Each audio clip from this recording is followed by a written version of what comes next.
When reading stories in the news, context is important.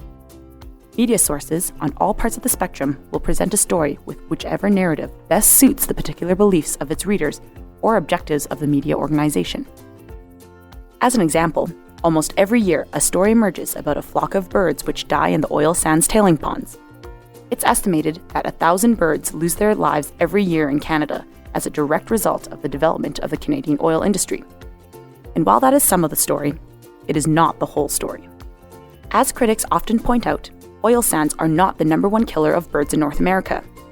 Wind farms, often the darling of environmental groups, are estimated to kill around 250,000 birds every year. With wind power on the rise, that number is expected to increase. But even that isn't the whole story.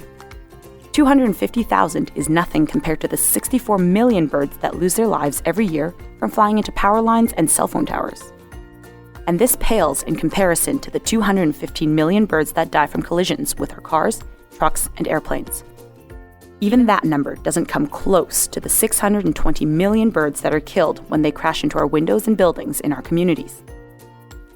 Yet, all of these combined are dwarfed by the single greatest threat facing birds today.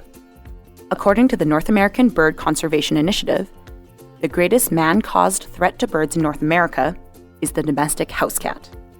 Our pet cats account for the loss of life of approximately 2.6 billion birds every year. Surprised? Well, when special interest groups cherry-pick information to further their own agenda, you only get part of the story. That's why Energy Minute wants to give you the whole story. While the death of an animal should never be understated, you should decide for yourself whether the death of 1,000 birds from the oil sands or 250,000 birds from wind farms is significant or just sensationalism.